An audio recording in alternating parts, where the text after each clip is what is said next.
Recently, it's been in the news that many children in New York City are actually very toxic with lead, and that there are additionally many other areas throughout the country where children have very high levels of lead as well. This is an ongoing problem for decades. Now, it's not as bad as it was years ago. New York City outlawed the use of lead paint in 1960, and then in 2004 there was a housing law to target lead poisoning in children, and the city offers free lead testing, and blood is being tested for lead in children. But still, this problem has persisted, even though there have been attempts to get rid of it. I was just going to make the point that in 2004, when that housing law was passed, Mayor Bloomberg vetoed it, but that veto was overridden. It's just an example how you can get people in politics who think that money and business somehow is more important than the health of children. And I do think a reason why you might see this attitude with politicians who are focused on business, or people in general, is that the harm and violence and environmental toxicity isn't in your face. It's not like someone got stabbed or shot and is rushed to the hospital. It's a slow, seemingly silent problem that nonetheless causes great harm and can destroy people's lives, and in the case of lead poisoning, basically really impair cognitive development. People could also be taken by surprise at how harmful environmental toxicity is because the problem is not obvious. If someone is being lead poisoned, you're not going to see it as if they've been shot or something. So if we go through the story in Reuters, it just gave an example of a woman who had two twin daughters who were tested high for lead 3 years in a row. They found peeling lead paint on doors and windows, and eventually the girls required speech and occupational therapy for their developmental delays. With this in mind, I thought we'd look at what it is exactly that conventional medicine does to test for lead poisoning and what type of treatment options are available. Well, they will test for whole blood for lead, which is good. It should be done. But nonetheless, lead can be stored in soft tissue and bone for a long time. For bone, it can be stored in there for years. So just because you're testing whole blood, that doesn't mean you're testing the whole body, nor are you testing the burden of lead toxicity on that person, nor are you testing the burden of other metals on that person. You're just looking at one compartment. And yes, again, that's a test that should be done. It's important to run that test, and action should be taken if that's high. But just because someone's blood lead is less than 5, that doesn't mean that you can conclude that they're totally free from lead poisoning or metal poisoning in general. And actually, the level is a bit of a moving target. It used to be higher than 5, but now it's been brought down with the more that we know about lead poisoning. But that doesn't really tell us what is the optimal level of lead in the body. It should probably be about 0. This is basically a point where they can say, hey, if it's above 5, then that child is going to have cognitive and developmental problems from lead. But again, that's not an optimal level. That's not saying this is the level where if a child is under, then they're going to have no health problems from lead whatsoever, and they're completely fine and healthy. If we look at the treatment options, it's even worse than the testing. In the absolute worst cases, there might be chelation offered. We're talking about stuff like 45 or above. But you can have severe cognitive developmental issues when it's 10 or above. What does conventional medicine offer for that right now? Like in New York City, if a child is found to have very high levels of lead, they might be given some type of therapy, like speech therapy, for example, which is important. But what about detoxification? Are they going to be offered that? No. What about nervous system support? None. So what is the goal over here? Is the goal to truly optimize children's health?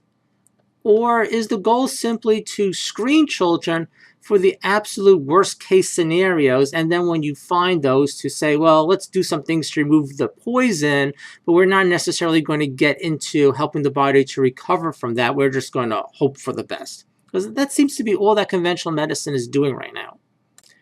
There are many sources of lead in the environment, between water, paint, soil, and soil can be a big source of contamination and not something that people really think about. Because maybe there was lead paint in an area a long time ago. Even that house might be gone, but the soil is still contaminated. Cosmetic products, foods, different herbs from questionable sources, which is a reason why you want to get herbs from good sources that you know are probably going to test for purity. You don't want to just get herbs that are imported from like China or India because you don't know what's in those. They could be lead in pesticides, pottery, different toys, even if they say that they're lead free. Probably not so much of a big problem in New York City where we don't have so much gun use, but ammunition. If someone goes to a firing range, they can get lead all over themselves and bring it home to children. And again, occupational. Maybe someone has a job like in auto repair. They get toxins on themselves, come home, those toxins are on their clothing, they're on their person, and those get spread to other people. When it comes down to it, we live in a very toxic world. And it's something we have to contend with. We can't think, oh no, well, this isn't the problem for me because I live in this house or I have so much money. And I think with lead poisoning, there might be a bit of an attitude that it's something that poor people only are going to deal with because maybe they live in old homes where the paint is really old and so forth. And yeah, there definitely are problems with poverty with regards to environmental toxicity, but how much money you have or what home you live in is not necessarily going to protect you and your family from having lead poisoning or other heavy metal toxicity. So let's look at some ways we can actually test for lead and other metals. One simple test is a hair analysis, and if we're just looking for metals, this is a good general test to run. We have to keep in mind that when looking at a hair analysis, we are seeing the excretion of metals. So these tests have to be interpreted with care with someone who is experienced in interpreting hair analysis tests. Because sometimes you can have people, and you're going to have children, where all the metals look extremely low, but then when you go and you look at the essential elements like magnesium and calcium, potassium, and so forth, those are severely out of balance. And that indicates a deregulation of minerals because of toxicity. And with those people, the more you detoxify them, the higher you're going to see the lead and other metals come out in the hair. So this example here, this is the top part of a hair analysis where I'm basically showing the toxic elements that can be tested for. But actually most of the essential elements on the bottom have been cropped off the image, also won't fit on the slide. But this is a good screening test for metal toxicity. It could also be used to track toxins. And I've given enough hair analysis to children to know just because someone is a child doesn't mean that they're not going to be very toxic. And you can pick up a lot of metal toxicity issues with testing children. If a child has any type of attention issue, seemingly any type of neurological issue, it would be hard not to recommend this test. But still, in general, if someone has a child and just want to screen them for toxicity, even if it's not apparent, this is still a good general test to run. I mean, it's an out-of-pocket test, but it's pretty cheap. And you know what? Sometimes we have to go with out-of-pocket tests. We can't just rely on the conventional medicine insurance system because the only thing that that system is screening for is the absolute worst-case scenario. And sure, we do want to screen for that worst case scenario. And it's up to politicians to make laws and regulations so we find out that those worst case scenarios are happening when they do. However, it's not the government or politicians or your medical doctor's prerogative to screen your child for optimal health. If you have a child and you want optimal health in that child, you're going to have to take the responsibility to really do the testing, work on diet, whatever you need to do to optimize that child's health. Because no one else is going to do that. You can't just rely on government and just figure, well, they're saying things are okay and they're screening children for lead and they say my child's fine. That's really not good enough. Another simple functional test that could be run is a urinary porphyrin test. And porphyrins are intermediates in the production of hemoglobin. And the idea is that if there is a burden of toxicity in the body, those toxins are going to interfere in the way that these porphyrins are converted from one into another, and you'll start seeing a lot of them spill out into the urine. This test will help to point out problems of lead toxicity. If K4O3 is elevated, it can also help to point out mercury, arsenic, and environmental toxins as well, such as dioxins and PCBs. So if I'm looking for more of a general toxicity problem instead of just metals, I might go with the urinary porphyrin test. There are some cases where it's really best to run both of these. Again, to me, it's a bit of a case-by-case situation. I don't just recommend people run every functional lab you can think of, but these do help to show what's going on. I will do other tests in office. I'll do a test with applied kinesiology to pick up sensitivities right there. But if we really want to see what's going on in lab tests, these are easy tests to do at home that's sent up to the lab. This is a urine test. The other is obviously a hair test. Doesn't cost a tremendous amount of money, but it allows people to take their own health and the health of their children into their own hands instead of just hoping for the best. Going to go over some simple treatment options. One is homeopathy. There are some different schools of thought on how to use homeopathy, but something that I use quite a lot of and will look to use in children who have a toxicity issue is homeopathic isodes. So these are basically homeopathics that are made from the toxins that we want to eliminate, such as lead or mercury. You can have make them out of plastics and so forth. And it's basically energized water, but it has the vibration or the resonance of those toxic compounds. So when someone takes it, it doesn't poison them with the substance, but it will stimulate the body's excretion processes. And something interesting about the use of isodes like this is they actually have research studies, like in rats, for example, particularly with arsenic, where they will give rats arsenic, like they'll poison them and then give them arsenic homeopathics, and they show that the rats given the arsenic homeopathics have increased excretion. With homeopathy, it's not necessarily just same cures same, but like cures like. So if you give something that helps the excretion of one metal, it can of course work across the board on other metals and detoxification in general. This isn't the sort of thing I would ever use as a monotherapy, but I will combine isodes with other therapies that help to detoxify the body, because I think it'll make those other treatments work better. Another way to use homeopathy is to use as one specific remedy for the totality of someone's symptoms. However, to work with homeopathy this way, you're really going to have to go to someone who's a trained homeopath or a naturopathic doctor who's going to sit down and take the whole case. It's not a simple thing. You can't just walk into a health food store or look online and say, I want a constitutional remedy for myself because I have just one or two symptoms. However, in terms of using isodes for metals, or other toxins, if you know that toxin and you're working on detoxification, you can simply add that in. It's not so complicated to use homeopathy that way. However, if you do go to someone who's able to take a whole case and give a constitutional remedy, that constitutional remedy should be able to do a whole lot more than simply using an isode. Constitutional remedy can be used by itself as basically a monotherapy, whereas isodes are simply adjunct support. The nice thing about these is they're easy to use, they're simple to take, they're cheap, and they'll help other things that you're doing work better. So that's why I think it was important to mention the isodes. Then there are lots of supplements out there for detoxification and foods as well. I just put up a bunch of things that I commonly use in my office, but it doesn't have to be these specific products. Chlorocaps Porphyrzime. Porphyrzime is a product from Biotics, and it is exceptional at getting rid of heavy metals.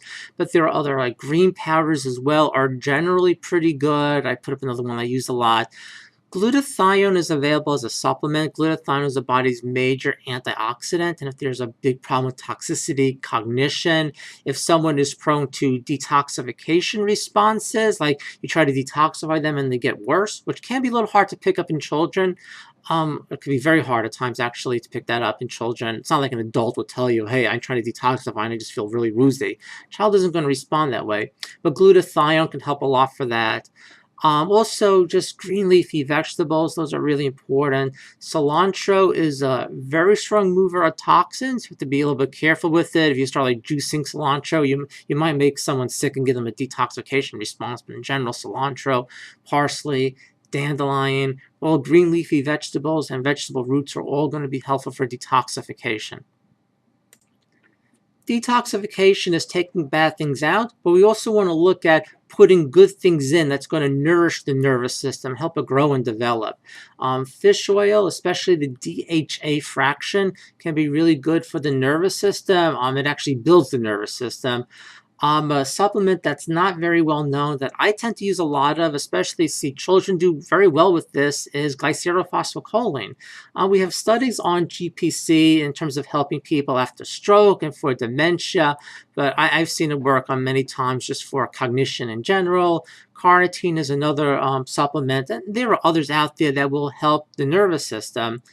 For herbs, yeah, there are good general herbs to use, like milk thistle for the liver. I think most people know that at this point. Turmeric is a very, very popular herb out there now for as an antioxidant. It can be used for cognition, as an anti-inflammatory. However, if you want specific herbs for a person, that's the sort of thing where it's best to see someone. So in terms of the toxicity issue, why see a practitioner? Well, you might be able to get specific lab tests that look for toxins. There can also be a lot of in-office evaluation that a skilled practitioner can use to determine what's going on with you or your child, and also what to do about it. Treatment will be a lot more precise. You can find out a lot about herbs, supplements, things that are good for metals and detoxification online, but still you're basically going to be hoping to get the best from very general treatments that might not specifically work for everyone. So all this means at the end is that you can then work on health optimization. Especially with children, do you want to do everything you can so that child is healthy and has a brain that functions, or do you want to do the minimum? What does the government and conventional medical doctors do when it comes to toxicity in general?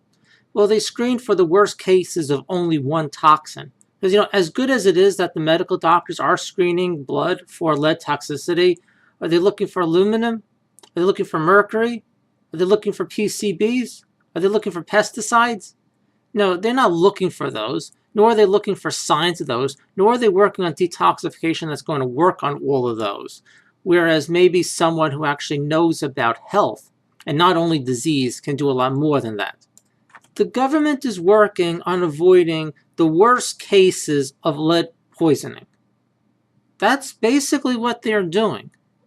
And that's good. They should be commended for that. When politicians work on that and make laws for that, that's a good thing, and that should be noticed as well. It should also be noticed when people like Bloomberg want to veto laws to protect children because they think financial interests are more important. And when you have politicians coming around now who want to gut the EPA instead of making it stronger because they care about big business making money instead of the health of their children, that should be noted as well. Such as when Donald Trump put someone in charge of the EPA who has filed multiple lawsuits against the EPA because they don't believe in environmental standards to begin with. That's all the government is doing, is looking for the worst case scenarios. In New York State, with regards to actually testing for toxins, New York State has gone out of its way to make many of these functional labs illegal, so it's hard for people to get the tests that are needed to know if they're toxic to begin with. That's what New York State is doing about toxicity.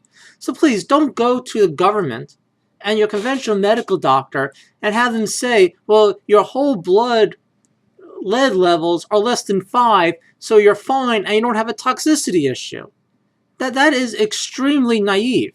And when these news stories come out that there's a big lead problem or some other toxic problem, it shouldn't be a surprise. It should be expected. And if you're not educating yourself about what you can do for you and your family and being proactive against environmental toxicity, then don't be surprised when illness comes around due to environmental toxicity, because you didn't do anything about it. It's like if someone decides they don't believe in cavities, they're not going to brush their teeth, and then their teeth start falling out. Well, there's a problem out there.